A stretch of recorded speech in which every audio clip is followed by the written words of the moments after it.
J'ai été emmenée à l'hôpital avec un violent mal de tête. J'ai appelé tout le monde, enfants, belle-fille, petits-enfants. Personne n'est venu. Ma belle-fille a répondu, vacances en famille, pas la peine. Mou. Lorsqu'ils arrivèrent finalement à l'hôpital, ils ne trouvèrent qu'une note révélant. Je suis heureux de vous avoir ici. Suivez mon histoire jusqu'à la fin et commentez la ville d'où vous la regardez pour que je puisse voir jusqu'où mon histoire est arrivée. La douleur m'a frappé comme un coup de masse au crâne à 3h47 du matin. Je me souviens de la heure exacte parce que je regardais l'horloge numérique sur ma table de nuit, m'efforçant de respirer à travers ce qui me semblait être. J'avais la tête qui explosait. À 66 ans, j'avais déjà eu mon lot de maux de tête. Mais c'était différent. C'était le genre de douleur qui vous faisait vous demander si vous alliez mourir. Mes mains tremblaient tandis que je tendais la main vers mon téléphone. Le premier numéro que j'ai composé était celui de Miles, mon fils unique. Il est arrivé directement à messagerie vocale. Sa voix, joyeuse et automatique, m'indiquait de laisser un message et qu'il me rappellerait bientôt. Aussitôt que possible.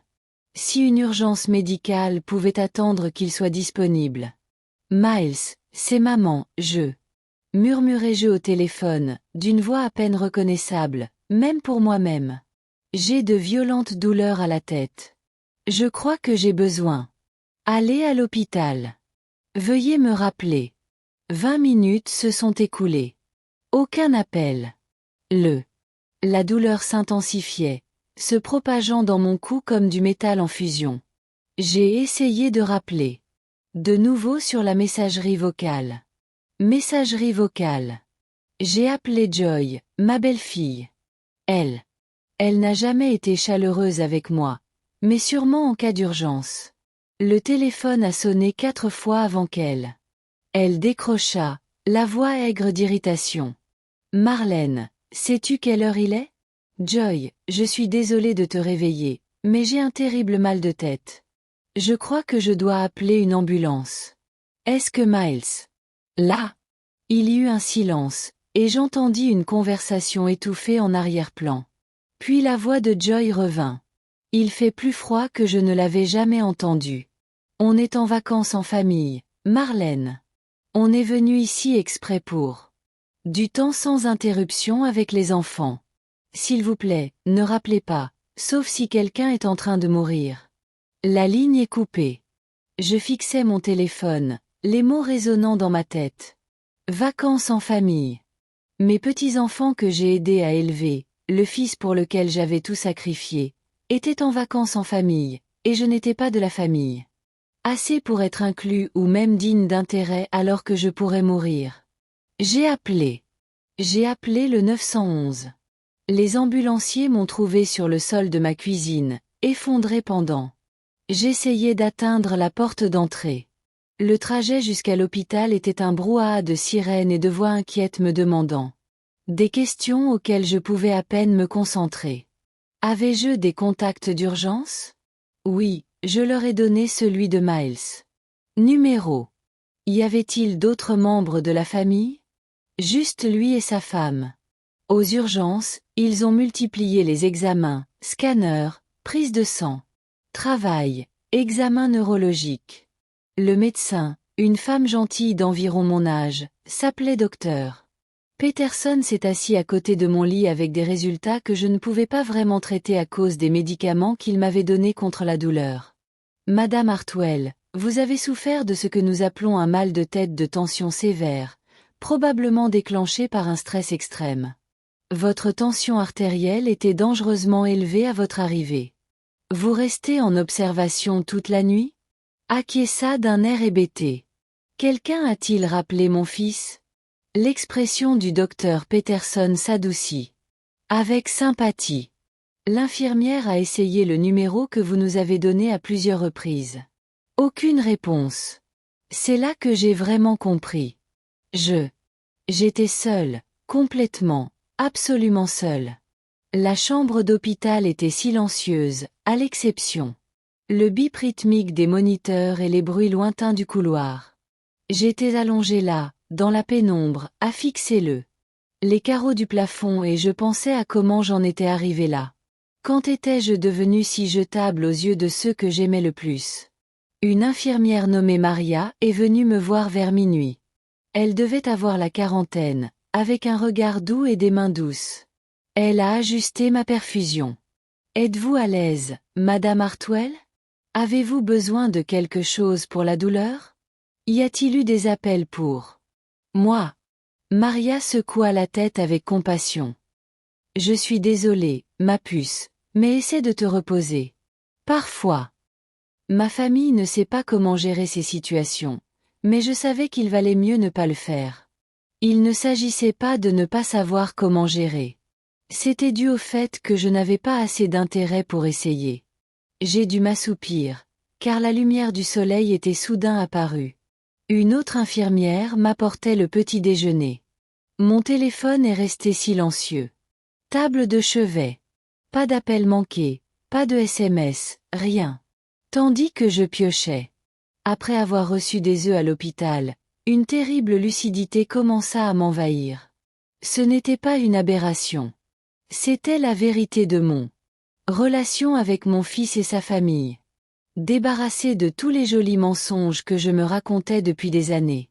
Il n'avait jamais eu besoin de moi. Il n'en avait jamais eu besoin. J'étais juste la grand-mère commode qui gardait les enfants quand il voulait des soirées en amoureux. La mère fiable qui les aidait avec les acomptes et les urgences. La femme fiable qui je n'ai rien demandé en retour, si ce n'est d'être inclus, d'être aimé, d'avoir de l'importance. Mais ça n'avait pas d'importance. Pas pour eux. Cette prise de conscience aurait dû me briser. Au lieu de cela, quelque chose d'inattendu s'est produit. Pour la première fois depuis des années, peut-être des décennies, j'ai ressenti une étrange sensation de clarté. Le brouillard de la constante. L'espoir désespéré et la location de personnes se sont envolés, et j'ai pu envisager ma vie avec une honnêteté brutale. J'avais vécu pour d'autres. L'approbation des gens pendant si longtemps que j'avais oublié qui j'étais sous toute cette servitude. J'avais donné des morceaux d'eux. Jusqu'à ce qu'il ne reste presque plus rien. Presque, mais pas tout à fait rien. Pas. Quand le docteur Peterson est venu faire sa visite, elle m'a trouvé assis dans mon lit. Plus alerte que depuis mon arrivée. Comment vous sentez-vous ce matin, Madame Hartwell? Différent, ai-je dit honnêtement. Docteur, lorsque vous avez un patient sans soutien familial, que lui recommandez-vous? Elle a étudié mon visage attentivement. Tu poses cette question par hypothèse? Non, je pense que je suis sur le point de devenir ce patient. Le docteur Peterson a tiré une chaise près de mon lit. Madame Hartwell, j'exerce la médecine. Depuis 23 ans, j'ai observé de nombreuses dynamiques familiales. Ce que je peux vous dire, c'est qu'on ne peut pas contrôler la façon dont les autres traitent les autres. Toi, mais tu peux contrôler ta réaction. Et si j'en ai assez de répondre en faisant comme si ça ne me faisait pas mal, alors peut-être. Il est temps d'arrêter de faire semblant. Alors qu'elle quittait la pièce, j'ai attrapé le stylo et le bloc-notes que l'hôpital m'avait fourni. Ma main était désormais stable, plus stable qu'elle ne l'avait été depuis des mois. J'avais une sérieuse réflexion à mener, et pour la première fois. À l'âge adulte, je pensais à ce que je voulais, et non à ce que les autres attendaient de moi. Les vacances en famille finiraient par se terminer. Miles et Joy reviendraient, s'attendant probablement à retrouver le même interlocuteur agréable et disponible. Leur mère et leur grand-mère étaient restées derrière eux. Ils allaient être très surpris. Les souvenirs leur revinrent en mémoire. Alors que j'étais allongée dans ce lit d'hôpital. Chacune était une pièce d'un puzzle que j'avais été trop près pour voir clairement. Comment étais-je devenu le distributeur familial sans même s'en rendre compte? Ça a commencé lentement, comme ces choses-là. Je le fais toujours.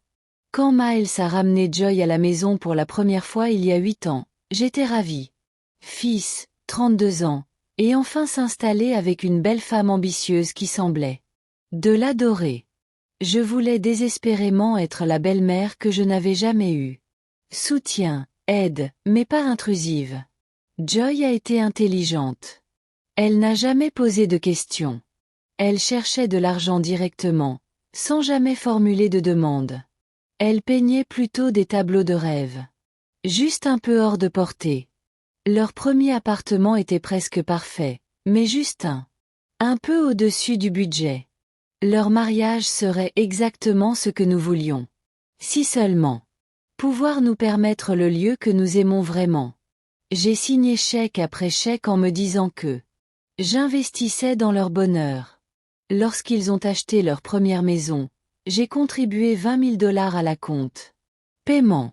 Juste un prêt, maman, avait dit Miles en me serrant fort dans ses bras. On te paiera. Dès que nous serons installés. C'était il y a 7 ans. Le prêt n'a jamais été mentionné à nouveau. Quand la petite Emma est née, j'étais aux anges. Mon premier. Petite fille. Une petite fille parfaite avec les yeux de Miles et mon menton têtu. Je s'est porté volontaire pour aider à la garde des enfants, en conduisant le trajet aller-retour de 40 minutes jusqu'à leur domicile 3 fois par semaine, alors Joy. Je pourrais reprendre le travail à temps partiel. Tu m'as sauvé la vie, Marlène, disait Joy, attrapant déjà son sac à main. J'ai franchi la porte. Emma vient de faire sa sieste. Il y a des biberons dans le frigo. Je serai de retour vers 17 heures. J'adorais ces moments avec Emma. Je la tenais dans mes bras pendant son sommeil. Je lui chantais les mêmes berceuses. J'avais chanté pour Miles et rêvé de toutes les façons dont je gâterais ce précieux enfant. Quand elle a fait ses premiers pas, c'était dans mon salon, ses petites mains potelées se tendant vers moi. J'ai été le premier à la voir. Et mon cœur a failli exploser de fierté. Mais quand j'ai appelé Joy, tout excitée, pour lui annoncer la nouvelle, sa réponse a été glaciale. Froid. Elle marche pratiquement depuis des semaines à la maison. Marlène, tu as probablement. Je ne l'ai pas remarqué, car elle est plus à l'aise avec nous. Ça aurait dû être mon premier véritable signal d'alarme, mais Les jeunes mères étaient protectrices. Je me disais que c'était naturel. Quand Tommy est arrivé, il y a 2 ans.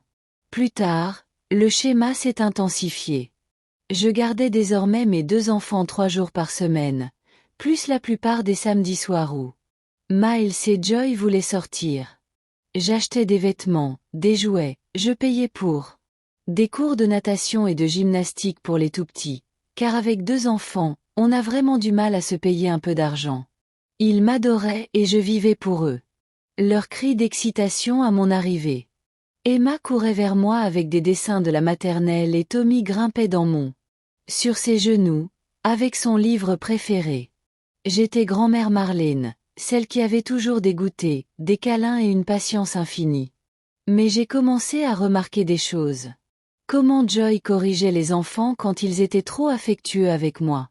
Comment je redirigeais subtilement leur attention lorsqu'ils me demandent de m'appeler en semaine.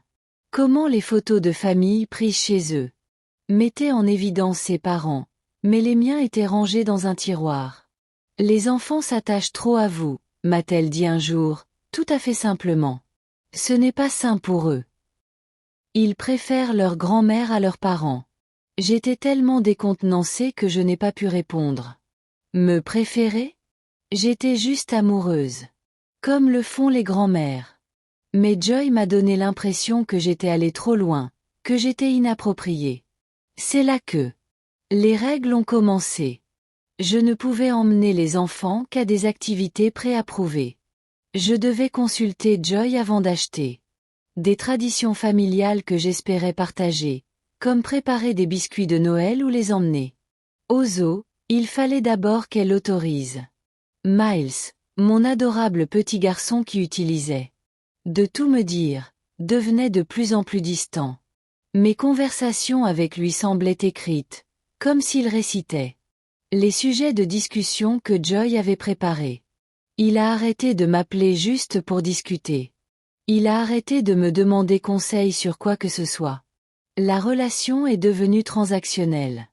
Il avait besoin de quelque chose. Il a appelé, sinon. Silence. Le point de rupture aurait dû être Noël dernier. J'avais passé des semaines. Je prévois une journée spéciale pour les enfants. Des chaussettes faites maison, une chasse au trésor, leur petit déjeuner préféré. J'aimerais même. J'ai acheté un petit sapin de Noël pour mon appartement afin qu'ils puissent m'aider à le décorer lorsqu'ils y passeraient la nuit du réveillon de Noël. La veille de Noël est arrivée et passée. Pas d'appel. Le matin de Noël, j'étais assis seul dans mon appartement, entouré de cadeaux emballés et de brioches à la cannelle refroidissante, attendant leur arrivée. À midi. Appela finalement, oh, Marlène. La voix de Joy était claire et légère, accompagnée du son des rires des enfants. Contexte.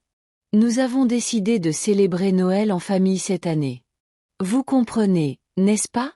Les enfants doivent apprendre que Noël est un moment en famille. Du temps en famille? J'étais de la famille, n'est-ce pas? Ou étais-je juste le?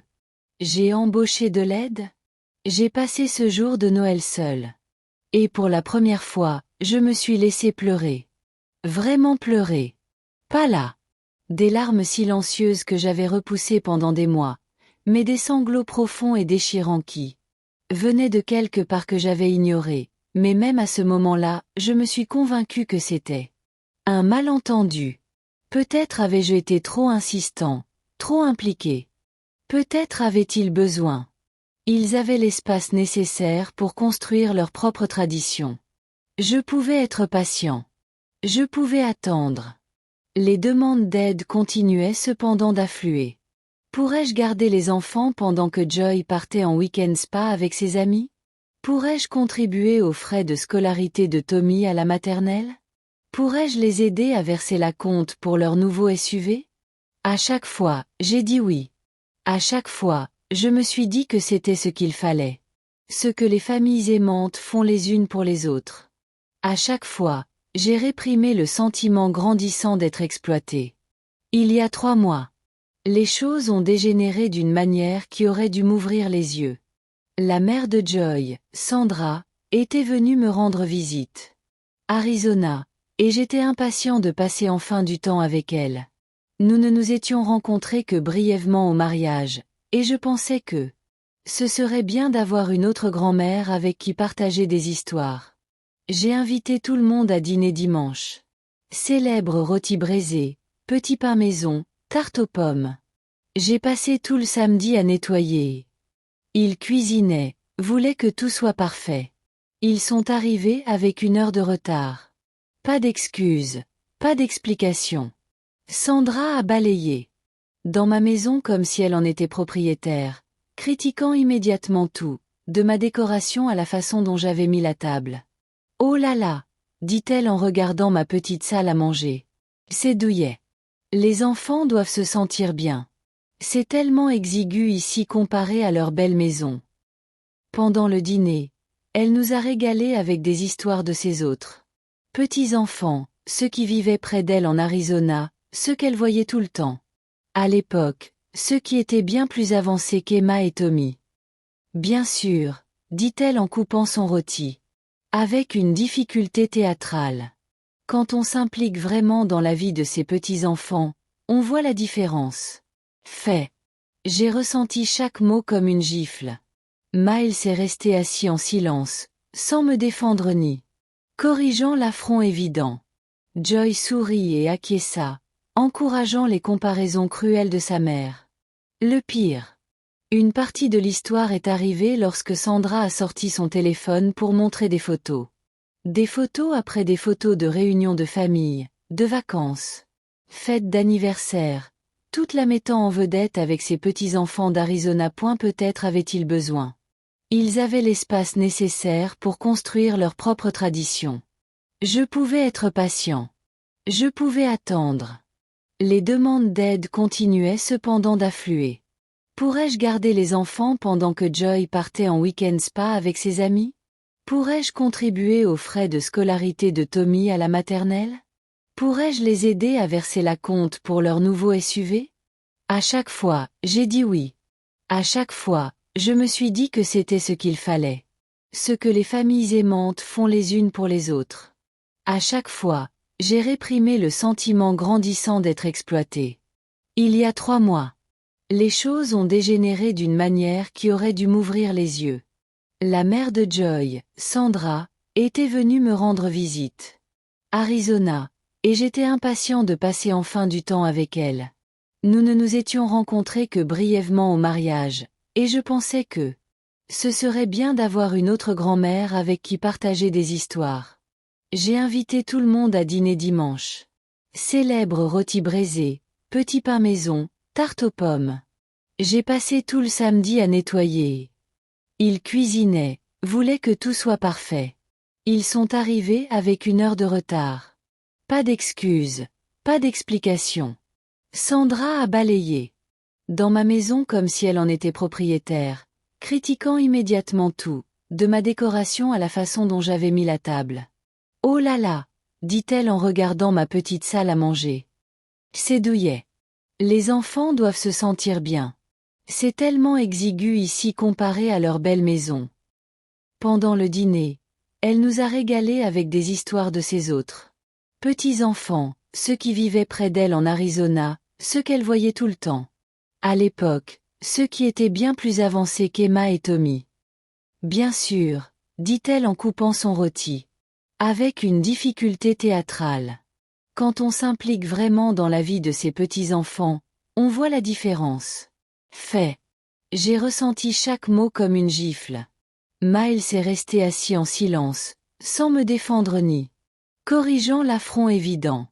Joy sourit et acquiesça, encourageant les comparaisons cruelles de sa mère. Le pire.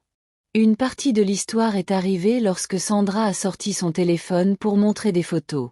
Des photos après des photos de réunions de famille, de vacances, fêtes d'anniversaire, toute la mettant en vedette avec ses petits-enfants d'Arizona. Famille professionnelle. Portrait où elle se tenait fièrement aux côtés de ses parents, clairement reconnue comme un membre important de la famille. Nous faisons de grandes vacances en famille chaque année dans le Colorado, a-t-elle annoncé. Tous les enfants et petits-enfants réunis.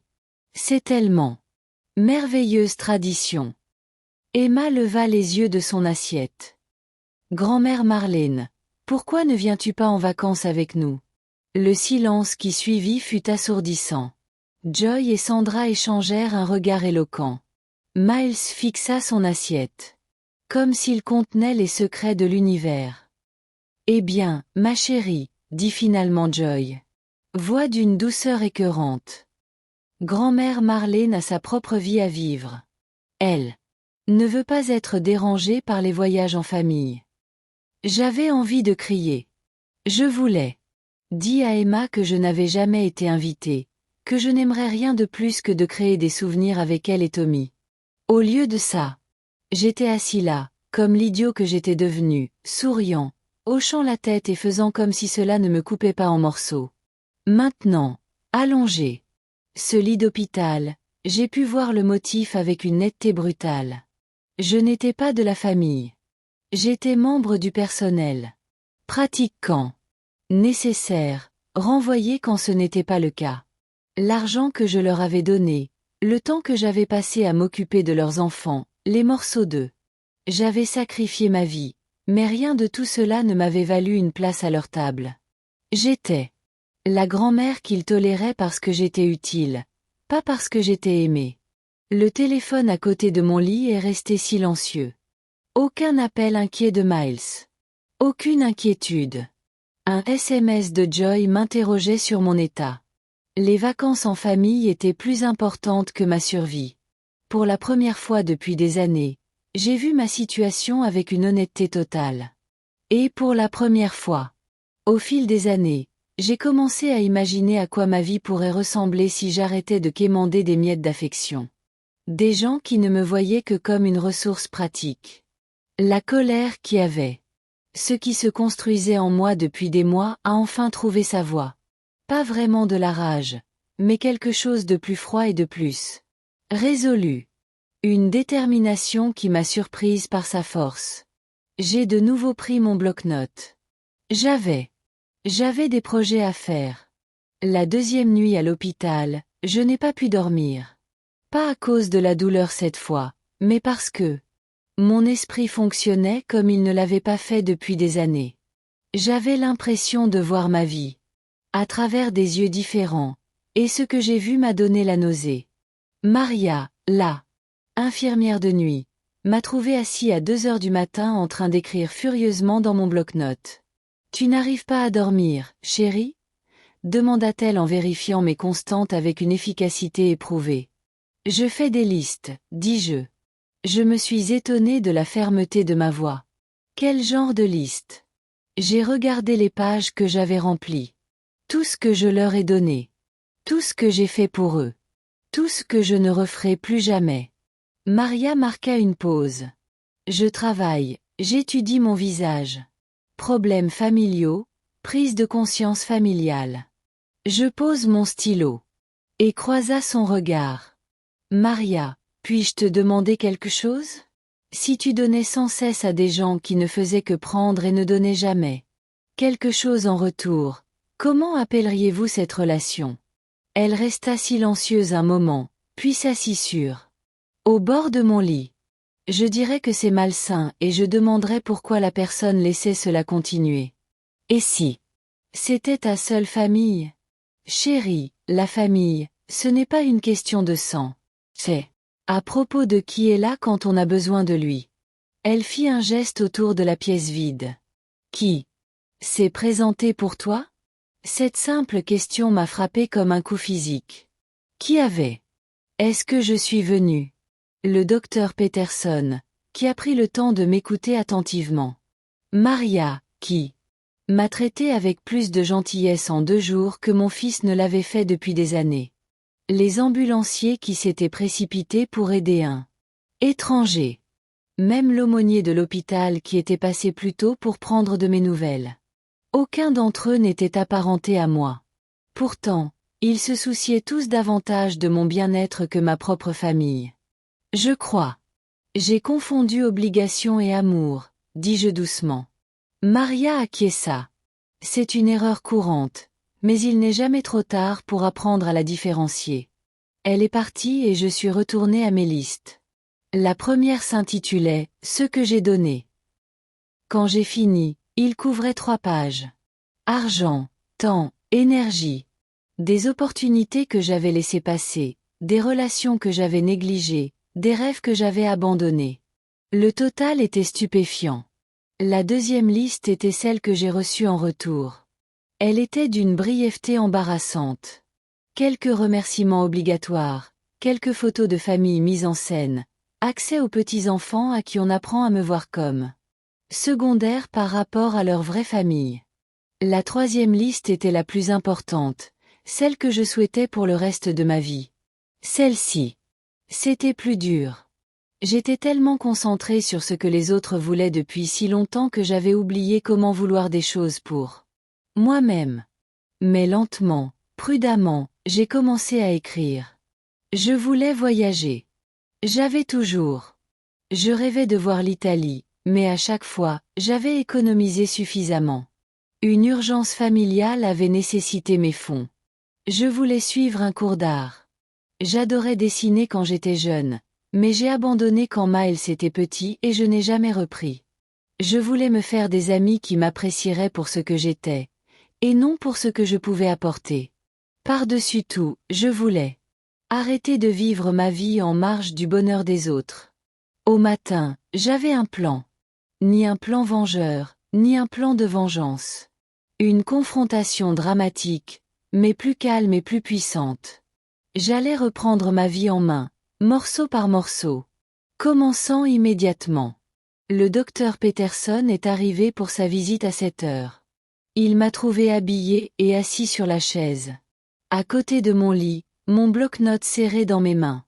Vous avez l'air différente ce matin, Madame Hartwell. Comment vous sentez-vous? Claire d'esprit. Docteur, j'ai une question à vous poser. Combien de temps me reste-t-il? Elle fronça les sourcils, inquiète. Je suis désolée. Que dois-je faire? Tu veux dire? J'ai 66 ans. J'ai perdu des années à essayer d'acheter l'amour de gens qui n'allaient jamais me le donner.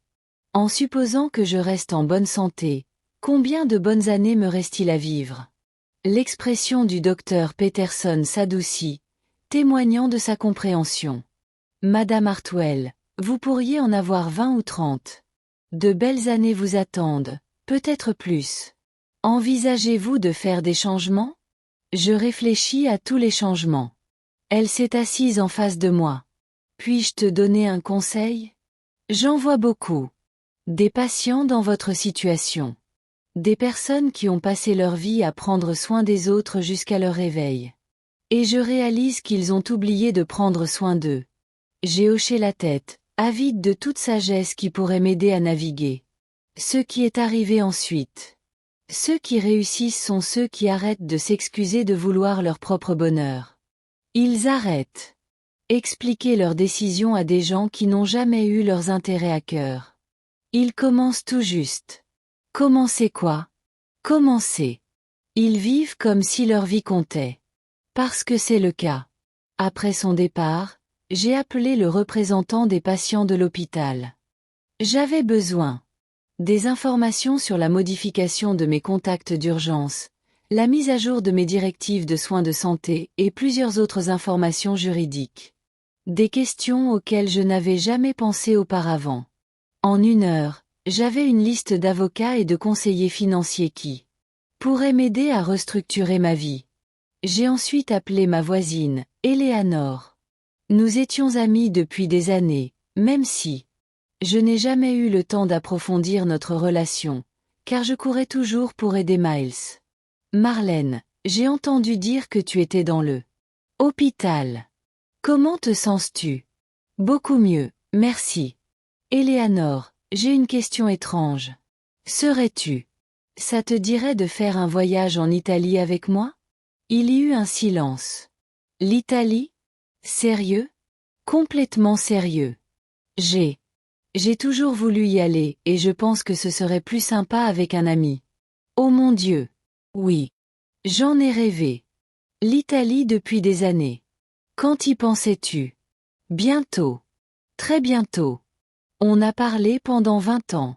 Minutes et je me suis retrouvée à rire pour la première fois depuis des mois. Et l'année était enthousiaste, pleine d'idées d'endroits où. Elle ne m'a pas demandé pourquoi ce projet soudain, ni si ma famille approuvait. Elle partageait mon enthousiasme et c'était merveilleux. Mes papiers de sortie sont arrivés cet après-midi-là. L'assistante sociale, une femme efficace nommée Carole, a examiné mon dossier. Voici les instructions et les médicaments. Quelqu'un peut-il veiller sur vous ces prochains jours? Demanda-t-elle. Je me débrouillerai bien toute seule. Et le soutien familial? Je la regardai fixement. J'apprenais à subvenir à mes besoins. Carole m'observa un instant, puis nota quelque chose dans mon dossier. Madame Hartwell, vous semblez comme une femme très forte. Fais confiance à ton instinct. En rassemblant mes quelques affaires, je me suis sentie plus légère qu'avant. Année. Le mal de tête avait disparu. Ma tension artérielle était normale. Et pour la première fois depuis des décennies, j'avais l'impression d'être dans. J'ai pris le contrôle de ma vie. J'ai pris un taxi pour rentrer chez moi au lieu d'appeler Miles. Ce trajet m'a donné le temps d'observer mon quartier.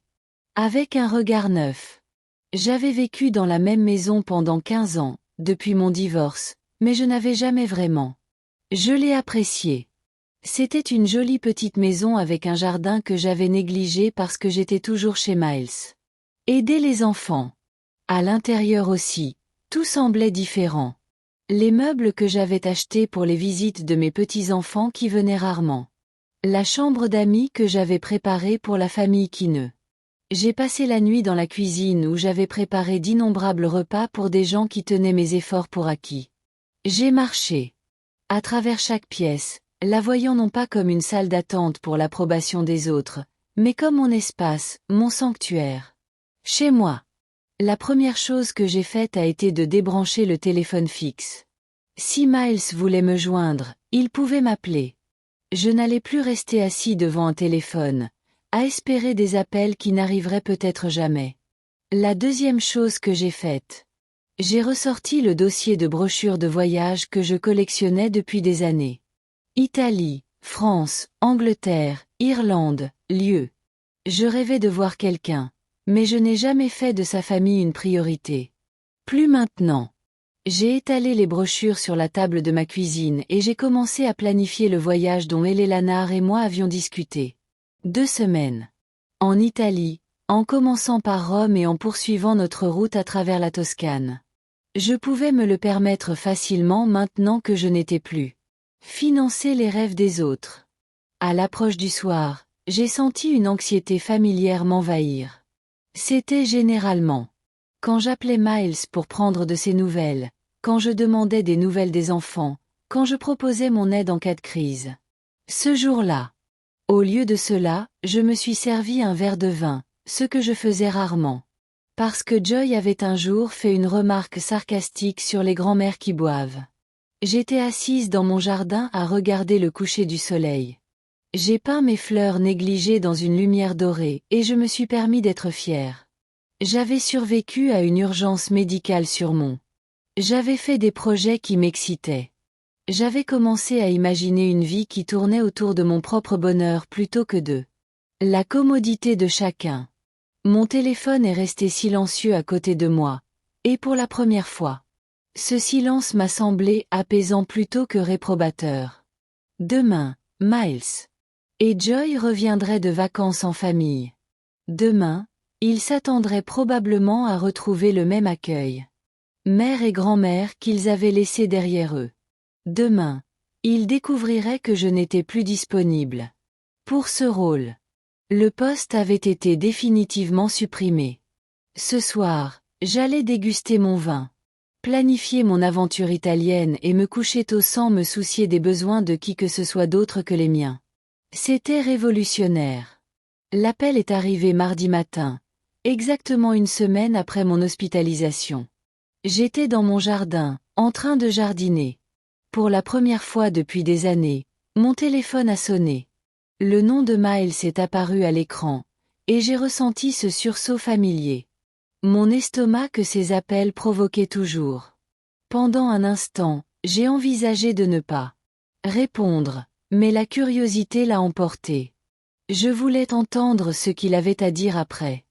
1 semaine de silence radio pendant ma crise médicale. Salut Miles. Maman, on vient de. Je suis rentrée de Cabo.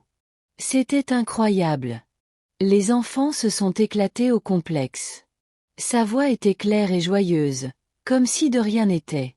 Comment vas-tu? Je me suis assis sur mes talons, la terre encore sous mes ongles, et je me suis émerveillé de son inconscience totale. J'étais à l'hôpital, Miles. Quoi? Quand? Que s'est-il passé? L'inquiétude dans sa voix m'avait peut-être trompé il y a 1 semaine. Maintenant, elle sonnait creux. Performative. Mardi soir dernier, violent mal de tête, tension artérielle dangereusement élevée. J'y suis restée 2 jours. Oh mon Dieu, maman. Pourquoi tu ne m'as pas appelé? J'ai failli rire.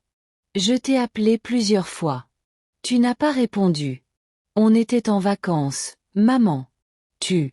Je sais à quel point le réseau mobile peut être instable dans les complexes hôteliers. J'ai aussi appelé Joie. Elle m'a dit de ne pas vous déranger, sauf si quelqu'un était là. Il était littéralement en train de mourir. Il y eut un long silence. Je l'entendais presque chercher une explication qui rendrait cela. Ça semble raisonnable. Bon, tu vas bien maintenant, non? Enfin, tu as l'air d'aller bien. Je vais bien, Miles. Ce n'est pas grâce à toi. Maman, ne sois pas comme ça. On ne savait pas que c'était grave. Si on l'avait su, si tu l'avais su. Quoi? Tu aurais coupé. Tes vacances étaient courtes? Tu te serais précipité à la maison pour t'assurer que j'allais bien? Encore une pause. Bien sûr que nous l'aurions fait. Mais sa voix manquait de conviction, et nous le savions tous les deux. J'ai besoin que tu viennes ce week-end, continua-t-il, changeant de ton. Sujet avec une aisance éprouvée. Les parents de Joy reviennent et nous organisons un grand barbecue en famille. Les enfants. J'ai posé des questions sur ma grand-mère, Marlène. L'ancienne moi aurait dit oui immédiatement, reconnaissante d'être incluse.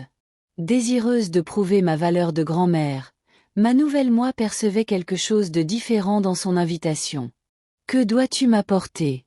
Tu sais combien tout le monde adore ta salade de pommes de terre et peut-être quelques brownies. Les enfants aiment ça. Oh, et pourrais-tu prendre une caisse de bière en chemin? Elle était là. La vraie raison. Invitation. Je n'étais pas invitée en tant que membre bien-aimé de la famille. On me confiait des tâches comme une aide ménagère. Non. Miles. Non. Quoi? Non, je ne viendrai pas à ton barbecue. J'entendais le confusion dans sa voix. Pourquoi pas? Tu ne te sens toujours pas bien? Je me sens. En fait, je ne l'ai jamais été depuis des années. Je ne suis juste plus disponible pour organiser tes fêtes. Maman, qu'est-ce qui t'arrive? Toi? C'est juste un barbecue en famille. Vraiment? Parce qu'on dirait que tu as besoin de moi. Tu fournis à manger et à boire aux parents de ta femme. Ce n'est pas du temps en famille, Miles. C'est du traiteur. Ce n'est pas maman. Tu es. C'est ridicule. On ne vous demande pas de préparer quoi que ce soit. On pensait juste que vous voudriez contribuer. J'ai contribué. Miles. Pendant 8 ans, j'ai consacré de l'argent, du temps, des soins aux enfants et du travail émotionnel à ta famille. J'en ai fini. Contribuant. Le silence s'est étendu entre nous. Lourde chose qu'aucun de nous n'avait jamais dite à voix haute. Que fais-tu? Tu veux dire que tu as fini? J'ai pris une grande inspiration, me sentant plus calme que je n'aurais dû l'être pendant une telle conversation. Enfin. J'en ai marre d'être prise pour acquise. J'en ai marre d'être le distributeur automatique de billets de la famille. J'en ai marre de quémander des miettes d'affection. Les gens qui n'appellent que lorsqu'ils ont besoin de quelque chose. Maman, ce n'est pas juste. Non. Non. Miles, quand m'as-tu appelé pour la dernière fois juste pour parler? Quand as-tu demandé comment j'allais pour la dernière fois? Sans avoir besoin de quoi que ce soit de ma part? À quand remonte la dernière fois où vous m'avez inclus dans les plans familiaux au lieu de m'attribuer des devoirs pour eux? Il n'a pas su répondre, et c'était une réponse suffisante. Je pars en Italie le mois prochain, ai-je dit. Je me suis surprise du bien que ça m'a fait de le dire à voix haute. Eleanor et moi partons pour 2 semaines. L'Italie, maman, c'est ça. C'est beaucoup d'argent. Es-tu sûre de pouvoir te le permettre? La question était tellement prévisible, tellement révélatrice, que j'ai finalement. Je peux me le permettre facilement maintenant que je ne finance plus les rêves des autres. Qu'est-ce que ça veut dire? Ça veut dire que j'en ai fini, Miles. Fini de payer ton prêt immobilier, tes voitures, celles de tes enfants. Activités, vacances en famille auxquelles je ne suis pas invitée. Tu as 39 ans. Tu peux payer tes factures toi-même. Maman, on ne te l'a jamais demandé. Tu n'avais pas besoin de demander. Tu as juste pris. Et j'ai donné parce que je pensais que c'était ça l'amour. Mais ce n'était pas de l'amour, n'est-ce pas? C'était une transaction. Je t'ai donné de l'argent et du temps. Et de dévouement. Et en retour, tu m'as accordé juste assez d'attention pour que je reste investi. Ce n'est pas vrai, n'est-ce pas? Miles. J'étais seule dans une chambre d'hôpital pendant 2 jours la semaine dernière, et aucun d'entre vous n'a pris la peine de prendre de mes nouvelles. Mais, te voilà aujourd'hui à me demander d'apporter de la salade de pommes de terre à ta fête. La colère commençait enfin à le gagner. Vois. Tu es injuste. On se soucie de toi. Non, Miles. Tu te soucies de ce que je peux faire pour toi. Il y a une différence. Et alors? Tu vas nous punir?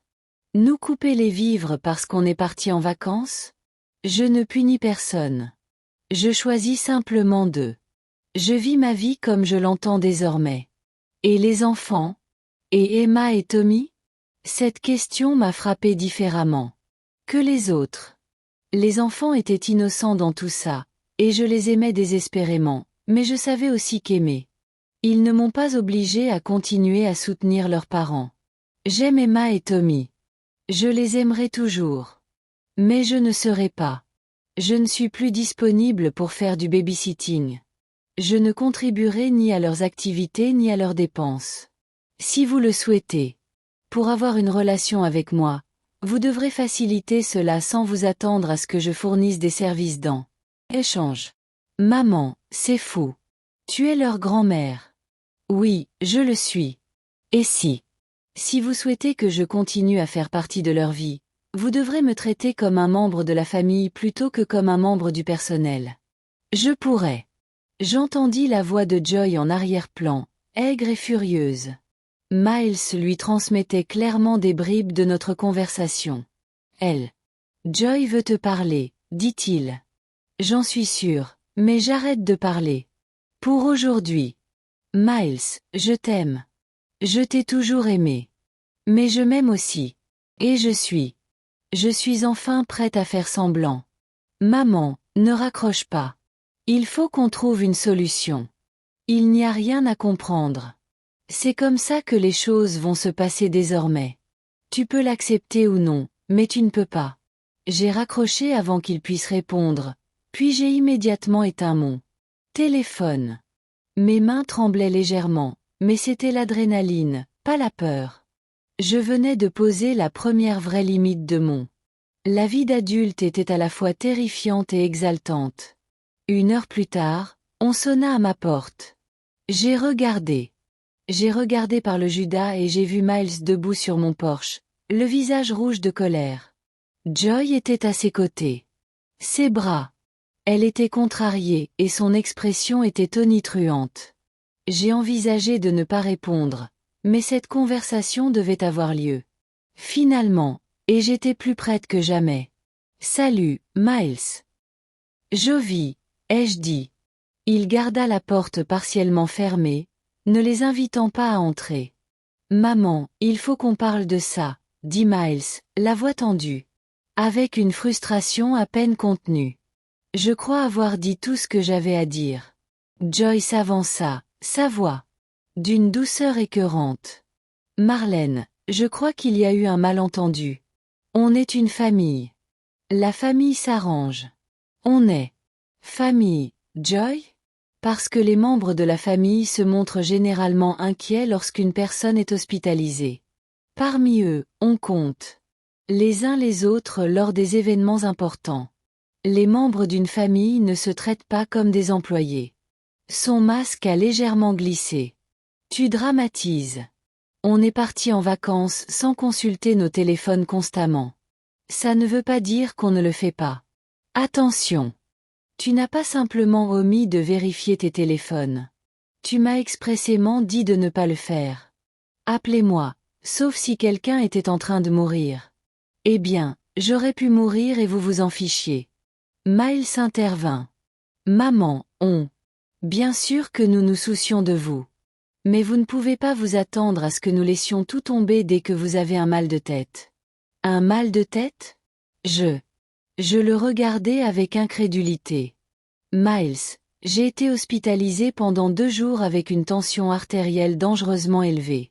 Ce n'était pas un mal de tête. C'était une urgence médicale. Mais tu vas bien maintenant, dit Joy d'un ton dédaigneux. Alors, quel est le problème? Cette question a tout cristallisé pour moi. Ces gens pour qui j'avais tant sacrifié ne pouvaient vraiment pas comprendre pourquoi être abandonné lors d'une crise médicale était un événement majeur. Le problème, Joy, c'est que j'y vois enfin clair. Je réalise que j'ai passé 8 ans à essayer d'acheter mon entrée dans une famille qui n'a jamais voulu de moi. Ce n'est pas vrai, protesta Miles. Mais sa voix manquait de conviction. N'est-ce pas? Miles, réponds-moi honnêtement. Si.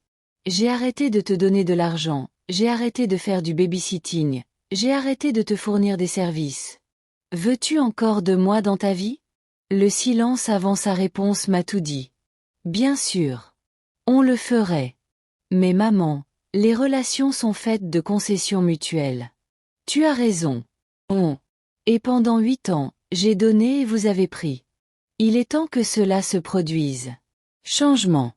La patience de Joy a finalement cédé. Tu es égoïste, Marlène. Les enfants ont besoin de leur grand-mère. Ils ont besoin d'une grand-mère valorisée pour ce qu'elle est, et non pour ce qu'elle apporte. Ils ont besoin de voir des relations saines leur être proposées. Ce dont ils n'ont pas besoin, c'est de voir leurs parents les exploiter. Quelqu'un qui les aime. Exploiter?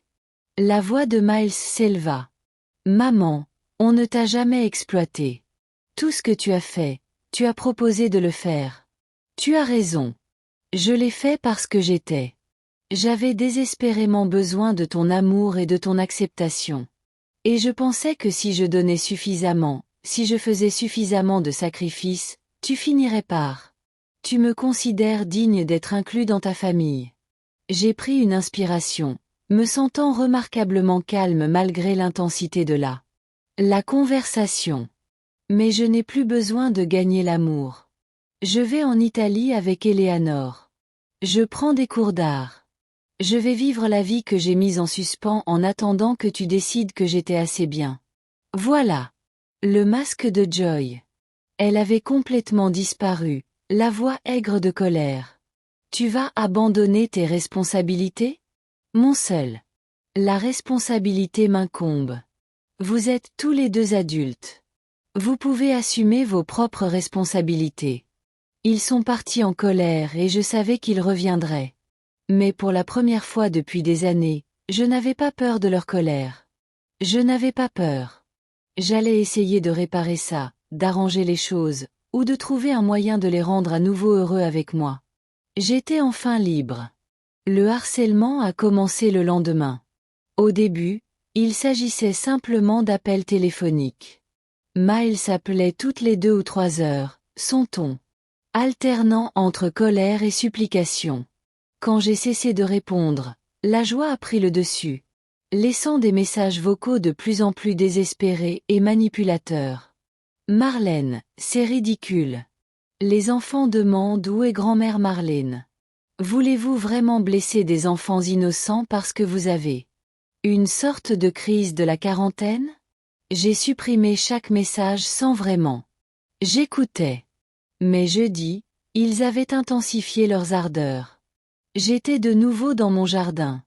Je transplantais des rosiers que j'avais négligés pendant des années. Quand ma voisine Élanée est apparue à la clôture entre nos jardins. Marlène, ma chérie, tout va bien? Il y a une femme étrange assise dans une voiture devant chez toi depuis 2 jours. J'ai regardé vers la rue et j'ai vu le SUV argenté de Joy garé en face de mon allée. Elle était assise au volant, elle parlait avec animation au téléphone, faisant de temps en temps des gestes vers ma maison. C'est ma belle-fille, dis-je. Dit-elle en m'essuyant les mains. On est en désaccord. Élanée fronça les sourcils. Elle prenait des photos. Chez toi et elle t'a suivi à l'épicerie hier. Je l'ai vue sur le parking en partant. Un frisson me parcourut l'échine. J'avais remarqué le SUV hier, mais je pensais que c'était une coïncidence.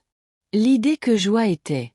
En fait, me suivre, documenter mes activités semblait invasif et légèrement menaçant. Élanée, si ça ne te dérange pas que je te le demande, as-tu une caméra de sécurité allumée?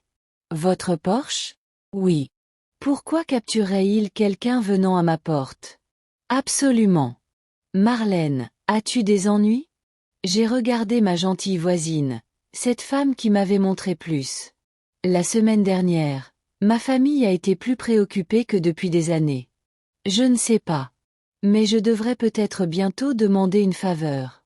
Ce soir-là, la sonnette retentit à 20 heures. J'ai vérifié par le Judas et j'ai vu Miles debout, seul, tenant les mains d'Emma et Tommy. Les enfants. J'avais l'air confus et un peu effrayé. Mon cœur s'est brisé instantanément. Quel que soit le jeu auquel jouaient Miles et Joy, il était. J'ai utilisé les enfants comme des pions. J'ai ouvert la porte et me suis agenouillée à leur hauteur. Salut, ma chérie. J'ai dit à Emma. Puis elle sourit à Tommy. Que fais-tu ici si tard? Papa dit que tu ne veux plus nous voir. Demanda Emma d'une voix petite et inquiet. Avons-nous fait quelque chose de mal? Je levai les yeux vers Miles, la fureur grandissante. Dans ma poitrine. Tu leur as dit quoi? Je leur ai dit la vérité. Grand-mère Marlène est trop occupé par sa nouvelle vie pour passer du temps avec sa famille. Je me suis levé lentement, les mains serrées contre moi. Miles, comment oses-tu utiliser ces enfants pour me manipuler? Je ne manipule personne. Tu as dit que tu n'étais plus disponible pour faire du babysitting. Tu as dit que tu en avais fini avec. Obligation familiale. Ces enfants ne comprennent pas pourquoi leur grand-mère refuse soudainement leur présence. Parce que ce n'est pas ce que j'ai dit. Et vous le savez. Je me suis agenouillée devant les enfants. Emma, Tommy, je vous aime tous les deux. Je t'aimerai toujours. Mais papa, maman et moi devons régler quelques problèmes d'adultes avant de pouvoir. On va se régaler. Tu es fâché contre nous? Demanda Tommy, la lèvre inférieure tremblante. Oh, ma puce, non. Je ne pourrai jamais t'en vouloir. Ça ne te concerne pas du tout. J'ai levé les yeux vers Miles. Tu dois partir maintenant. Et tu dois arrêter d'utiliser tes enfants comme des armes. Tu leur manques, maman.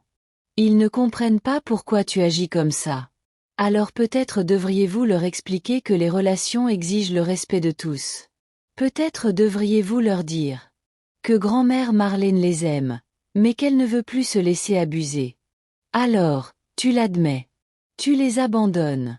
Je fixe des limites, Miles. Il y a une différence. Après leur départ, j'ai appelé mon avocat. La consultation que j'avais prévue pour la semaine suivante m'a soudain semblé trop lointaine. Vendredi matin, j'ai eu un nouveau développement. Je me préparais pour mon cours d'art, que j'attendais avec impatience toute la semaine, quand Elane a frappé à ma porte. Sur ma porte. Marlène, je crois que tu devrais voir ça. Elle m'a tendu un morceau de papier. Elle avait imprimé depuis son ordinateur. Quelqu'un a publié des choses sur toi en ligne. J'ai regardé la publication Facebook. J'avais mal au ventre. C'était le compte de Joy, et ça avait été partagé des dizaines de fois. Une situation déchirante. Avec ma belle-mère. Après tout ce que notre famille a fait pour elle au fil des ans, elle a décidé de nous couper les vivres. Complètement. Elle ne reverra même plus ses petits-enfants.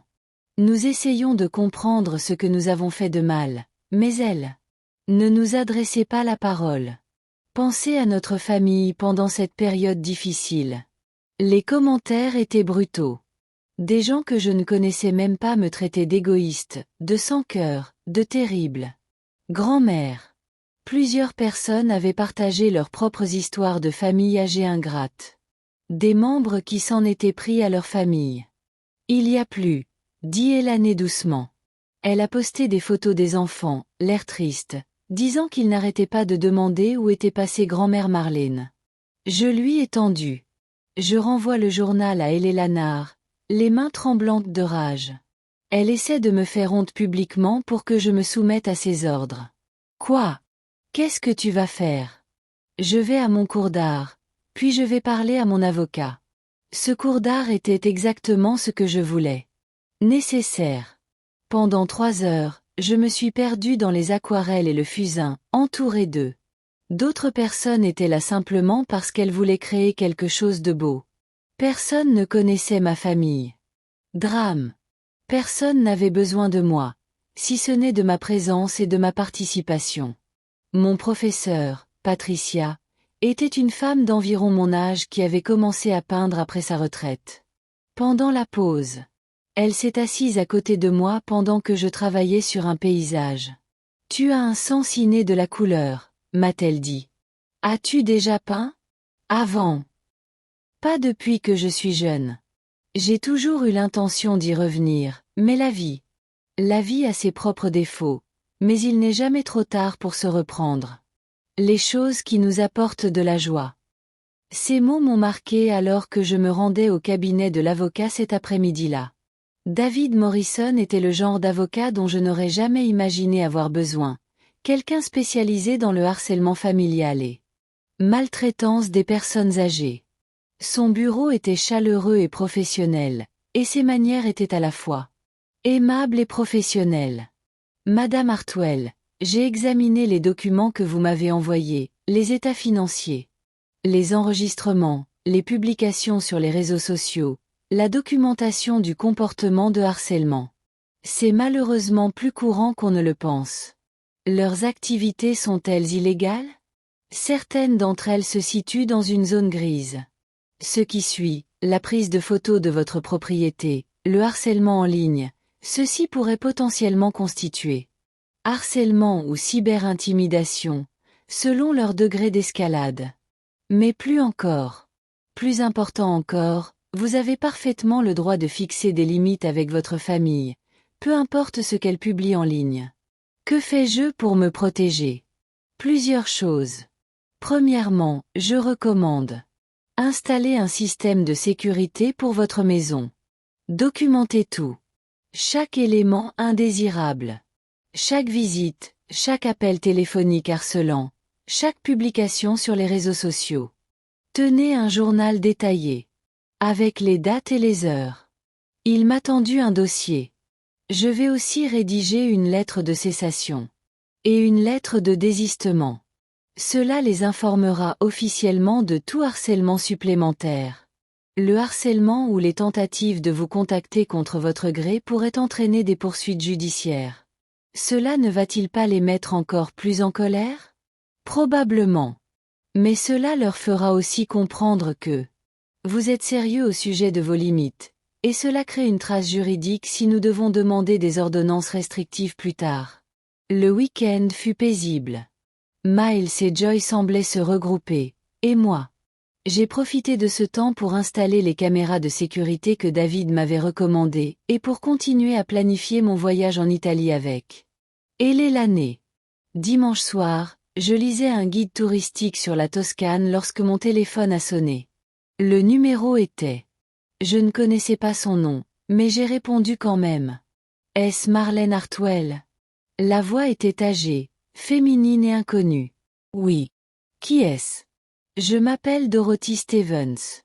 J'ai vu les publications à votre sujet en ligne et j'ai voulu vous contacter. J'ai eu un pincement au cœur. Je suis désolée. Je ne comprends. Cher, j'ai vécu une expérience très similaire avec ma propre famille il y a 5 ans. Les détails sont différents. Mais le même schéma. Des enfants adultes qui prenaient, jusqu'à ce que je n'ai plus rien à donner. Puis ils ont essayé de détruire ma réputation quand j'ai finalement dit non.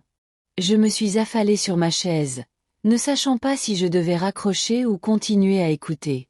Je sais que tu ne me connais pas, mais je voulais que tu saches que tu n'es pas seul et que ça va s'améliorer. Que s'est-il passé avec ta famille? Oh, ils se sont battus contre moi pendant environ 6 mois, ont essayé toutes les tactiques de manipulation possibles, mais finalement, J'ai compris que je n'allais pas céder et ils sont passés à leur prochaine cible, ma sœur. En fait, elle a tenu environ des années avant qu'elle ne comprenne ce qu'ils faisaient. Voyez-vous parfois vos petits-enfants? Il y eut un silence. Non. Chérie. Et c'était le plus dur. Mais j'ai compris quelque chose d'important. Les enfants. J'apprends en regardant. Si j'étais restée et que j'avais accepté d'être maltraitée, qu'est-ce qui se serait passé? Est-ce que je leur aurais appris à traiter les gens qu'ils aiment? Après que Dorothy eut raccroché, je me suis assis dans mon salon. En pensant à sa question, qu'avais-je appris à Emma et Tommy pendant toutes ces années? Que l'amour, c'était se permettre. Être utilisé? Cette famille pourrait vous traiter comme elle le souhaite, à condition de vous inclure occasionnellement? Peut-être. S'éloigner, aussi douloureux soit-il, leur apprendrait quelque chose de plus précieux à long terme. Le lundi matin apporta la lettre de mise en demeure. David m'a appelé pour me prévenir qu'elle avait été remise. J'espère qu'ils répondront. Dans quelques jours, a-t-il dit. Préparez-vous à une escalade avant qu'il ne recule. Il avait raison. Mercredi, les caméras de sécurité avaient filmé Miles essayant de jeter un coup d'œil par mes fenêtres. Joy avait créé un faux compte Facebook pour envoyer des messages. Messages de harcèlement. Et quelqu'un, probablement Miles, avait laissé un sac de Des ordures sur mon porche avec une note qui disait « Voilà ce que tu es ». J'ai tout documenté, comme David me l'avait demandé. Et à chaque incident, ma détermination s'est renforcée. Il pensait pouvoir me briser, me forcer à retourner à conformité par épuisement et pression sociale. Il pensait que je céderais plutôt que de subir leur campagne de harcèlement. Ils avaient tort. Pour la première fois de ma vie, j'ai eu quelque chose. Il vaut la peine de se battre pour elle. Ma dignité, ma paix, mon droit à être traité avec un respect humain fondamental. Et je n'allais renoncer à cela pour personne. 6 mois plus tard, je me tenais sur une terrasse en Toscane, regardant le coucher de soleil sur des collines ondulantes parsemées d'oliviers. Et les Lanard étaient à côté de moi. Nous tenions tous les deux des verres de Chianti et rions de notre tentative de commander le dîner en italien approximatif. Je n'arrive pas à croire qu'on ait vraiment fait ça, dit Hélène, le visage rayonnant de bonheur et de vin. Quand tu m'as suggéré ce voyage, j'ai cru que tu vivais une sorte de... Peut-être que je l'étais, dis-je en pensant à la femme que j'étais il y a 6 mois. Le meilleur genre de... panne. Le harcèlement de Miles et Joy a continué pendant environ 3 mois après la lettre de mise en demeure. Ils avaient tout essayé, se présentant chez moi avec les enfants, envoyant des singes volants sous forme de messages lointains. Des proches pour me culpabiliser, tentant même de me signaler au service de protection des adultes pour maltraitance envers moi-même. Cette dernière tentative s'était retournée contre lui de façon spectaculaire. L'assistante sociale qui était venue. L'enquête a révélé qu'une femme en bonne santé, heureuse et indépendante vivait de manière autonome et prenait des décisions rationnelles concernant sa propre vie. Il a fini par me recommander des ressources pour me protéger du harcèlement familial. Le tournant est survenu lorsque Dorothy Stevens, la femme qui m'avait appelé pour me soutenir, m'a présenté à un petit groupe de femmes qui avaient toutes vécu situation similaire avec leur famille. Nous avons commencé à nous réunir une fois par mois, juste pour prendre un café et discuter, mais c'est devenu bouée de sauvetage. Il y avait Margaret, dont les 3 fils l'avaient systématiquement isolée. De ses amis et de ses activités tout en épuisant son épargne retraite. Il y avait Patricia, de mon cours d'art, qui... Elle a découvert que sa fille imitait sa signature sur des chèques depuis des années.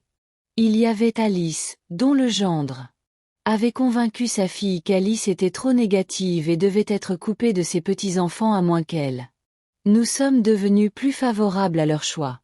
Ce que nous avions tous en commun, c'est que on nous a appris dès l'enfance que la loyauté familiale impliquait d'accepter les mauvais traitements. Nous avions tous confondu, permettre, avec amour, sacrifice et dévotion. Savez-vous ce que j'ai compris? Margaret avait dit. Lors d'une de nos réunions autour d'un café, j'ai passé tellement de temps à essayer d'être la mère qu'il voulait que j'ai oublié d'être la femme que je devais être. Cette phrase m'est restée en tête tout au long de la suite. La campagne sur les réseaux sociaux. Les tensions contre moi ont fini par s'apaiser lorsque les gens ont commencé à poser des questions gênantes sur les raisons pour lesquelles les enfants adultes. Ils humilient publiquement leur mère âgée au lieu de gérer les problèmes familiaux en privé. Quelques-uns de mes vieux amis. Je les ai contactés après avoir vu les messages, et j'ai été surpris de découvrir que plusieurs d'entre eux avaient soupçonné Miles et Joy d'eux. Ils m'utilisaient, mais ils ne savaient pas comment aborder le sujet. On te voyait devenir de plus en plus petite, m'a dit mon amie Janet. Pendant le déjeuner, comme si vous disparaissiez dans leurs besoins et leurs exigences. Nous nous inquiétions pour vous, mais à chaque fois. Si quelqu'un essayait de dire quelque chose, tu le défendrais. Elle avait raison. Je l'avais défendu. Eux-mêmes lorsque leur comportement était indéfendable car admettre la vérité aurait signifié faire face à la façon dont je m'étais perdue. La véritable révélation est venue quand Emma, maintenant âgée de 8 ans, a réussi à... Tu as mon numéro de téléphone et tu m'as appelé directement. Grand-mère Marlène, pourquoi ne viens-tu pas me voir? On se voit plus? J'avais le cœur brisé. Oh, ma puce, c'est compliqué. Des trucs d'adultes. Tu es fâché contre papa et maman? J'avais bien réfléchi avant de répondre. Je ne suis pas fâché, Emma. Mais, parfois, les adultes ont besoin de prendre de la distance pour exprimer leurs sentiments. Maman dit que tu ne nous aimes pas. Plus. La cruauté de ce mensonge m'avait coupé le souffle. Emma, je veux que tu m'écoutes très attentivement. Je t'aime encore plus, toi et Tommy. Que tu ne peux comprendre. Je t'aimerai toujours, mais aimer quelqu'un. Cela ne signifie pas qu'il faut les laisser te maltraiter. Je ne comprends pas. Un jour, quand tu seras plus grand, tu le feras. Et, quand tu le feras, j'espère que tu te souviendras que grand-mère Marlène a choisi de s'aimer elle aussi. Après cette conversation, j'avais fait une décision qui m'a même surpris. J'avais engagé David Morrison pour m'aider à créer un fonds fiduciaire pour Emma et les études supérieures de Tommy. L'argent dont ils pourraient bénéficier à 18 ans, indépendamment de leurs parents. Comportement. Je veux m'assurer qu'ils ont des options, j'expliquerai à David. Et je veux qu'ils sachent que leur grand-mère pensait que leur avenir était important, même si je ne peux pas faire partie de leur enfance. 6 mois plus tard, je vivais une vie que je n'aurais jamais imaginée possible. L'art. Les cours m'avaient permis d'exposer brièvement mes œuvres dans une galerie locale. J'avais vendu 3 tableaux, non pas pour un prix qui changerait ma vie, mais pour la pure joie de savoir que quelqu'un d'autre trouvait de la beauté dans quelque chose que j'avais créé. Hélé Lanard et moi étions devenus de vrais amis, pas seulement des voisins. Nous avons fait des excursions d'une journée dans des musées, essayé de nouvelles. J'ai visité des restaurants et assisté à des conférences au collège communautaire. J'ai rejoint un groupe de randonnée et découvert que j'aimais vraiment des défis physiques, lorsqu'ils ne m'étaient pas imposés par d'autres. Ma santé s'était améliorée spectaculairement. Les maux de tête avaient disparu. Ma tension artérielle était normale et je dormais mieux que je ne l'avais fait depuis des années. Le médecin a dit que j'avais l'air d'une personne différente, plus jeune, plus énergique, vraiment heureuse. C'est incroyable ce que cela se produit lorsqu'on élimine le stress chronique de sa vie, avait-elle observé lors de mon dernier bilan de santé. La maison semblait différente. Aussi. J'avais redécoré, me débarrassant des meubles que j'avais achetés pour le confort des autres, et les remplaçant par chose que j'aimais vraiment. La chambre d'amis était maintenant mon atelier d'art. La table de la cuisine, où j'étais autrefois assis en attendant. J'étais désormais submergé de brochures de voyage et de fournitures artistiques. J'avais même commencé à fréquenter des gens, ce que je n'avais jamais fait auparavant. Je pensais que je ferais à 66 ans. Richard était un veuf que j'avais rencontré dans mon groupe de randonnée, un homme doux qui avait aussi. J'ai appris à mes dépens qu'il faut parfois choisir entre plaire aux autres et se respecter soi-même. Les enfants adultes difficiles, m'a-t-il dit au cours du dîner la semaine dernière, c'est que vous dépensez tellement d'énergie à essayer de réparer une relation si intense qu'on oublie qu'il existe d'autres relations possibles. Il avait raison. J'étais tellement concentré sur le fait de gagner de l'argent. L'amour de personnes incapables de le donner. J'avais manqué des occasions de créer une véritable connexion avec des personnes qui m'appréciaient vraiment. Lors de notre dernier jour en Italie, Éléanore et moi avons suivi un cours de cuisine dans un petit village près de Florence. Notre instructrice, une femme nommée Lucia, qui avait probablement mon âge, nous a dit à propos de sa philosophie culinaire. Il faut cuisiner avec amour, dit-elle avec un geste expressif. Mais l'amour, c'est pour penser d'abord à vous-même. Si vous ne valorisez pas ce que vous créez, comment pouvez-vous le partager avec les autres? Ce soir-là, alors que nous étions assis dans notre chambre d'hôtel en train de faire ses bagages pour le vol de retour, Élanée m'a regardé sérieusement. Marlène. Puis-je te demander quelque chose? As-tu parfois regretté de t'être éloignée de ta famille? J'ai réfléchi à sa question. J'ai plié la belle écharpe que j'avais achetée à Rome, une indulgence que je m'étais permise sans culpabilité pour la première fois depuis années. Je regrette que cela ait été nécessaire, dis-je finalement. Je regrette que Miles J'ai appris à voir l'amour comme une transaction et que Joy n'a jamais appris à valoriser les gens pour ce qu'ils sont plutôt que pour ce qu'ils sont. Je regrette qu'Emma et Tommy grandissent en voyant leurs parents maltraiter les gens. Je m'arrêtais, regardant. Les photos de notre voyage étaient éparpillées sur le lit. Mais je ne regrette pas de m'être choisi. Je ne regrette pas. Découvrir que je vaux plus que ce que je peux donner aux autres. Que pensez-vous qu'il se passera quand vous les verrez? Encore une fois? Parce que tu finiras peut-être par le faire, mais si je le fais, ce sera d'égal à égal. Ou pas du tout. J'en ai assez de quémander des miettes d'affection à ma propre famille. 3 semaines après notre retour d'Italie, le test est arrivé. Miles a appelé la première fois. Je n'avais plus de ses nouvelles depuis des mois. Maman, je crois qu'il faut qu'on parle. Sa voix était différent, moins exigeant, plus hésitant. Et Miles. Tout, sur la façon dont les choses ont mal tourné. Joy et moi avons discuté et nous pensons. Peut-être qu'on n'a pas bien géré la situation.